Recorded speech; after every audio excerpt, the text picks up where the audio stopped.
akşam oldu ahir dostlar. Assalamu alaykum. Dillala çiçeklerini yaktırıp anlap kelavatkan umaqlarım, keşlikanlar hayırlı bulsun. Bugün biz birlikte Adil Abdurrahman Tağapen'in hikayelerinden Böcen'nin şatlıqı degan hikayeni anlaylı, ha?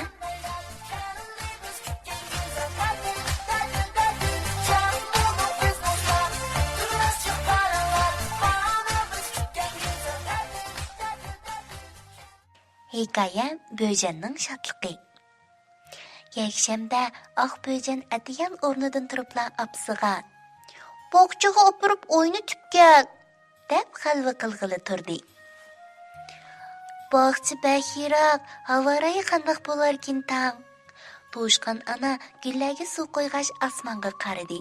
Chunki bultur balalar bayrami kuni Böcen bog'chaga sayohatga borganda yomg'irda qilib, zukamdab qilib bir hafta o'rin tutib yetib qolgan edi.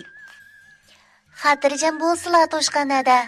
Hüppida ichilib ketgan rangarang gullar ustida shirni yig'ib yurgan ishchan asallarisi to'shqan ananing oldiga uchib keldi-da, chiroyli qanotlarini qiqib turib muloyimlik bilan "Bugun havo ochiq bo'ladi" dedi.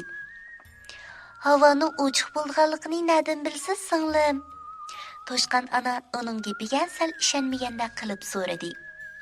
"Albatta bilaman." Hasanlarisi o'zi ishongan holda tamtirmay tushuntirishga boshladi. Chunki havo ochiq kunlari gullarning purqi kuchli bo'ladi, shirnisimi ko'p bo'ladi. Shunga biz tong saharda shirni yiqqili chiqdik. U gapini sal to'xtatib olib Böjenga qaradi. "Xotirjam berib qonqudek o'ynab kelgina, keyningdan bizmi bog'chaga shirni yiqqili boramiz." Böjen bu gapni anglab shodlikdan sakrab mangdi. "Rahmat hari singlim, amsa biz mang'ish turayli, ha?" To'shqan ana ishlarini yig'ishtirib Böjenni chiroyli kiyintirdi-da bog'chaga elib ketdi. Shu kuni rostilla havo nihoyatda ochiq bo'ldi. Bog'chaga nurg'ulagan kichik do'stlar yig'ilgan edi. Böjen ular bilan qanqudek o'ynab oldi.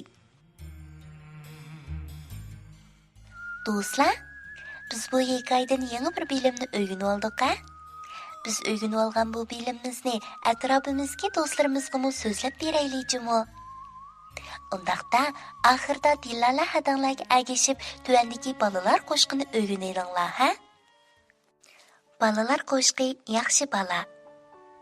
Bizning To'lqin darsda ala texi o'zi havaskor bala.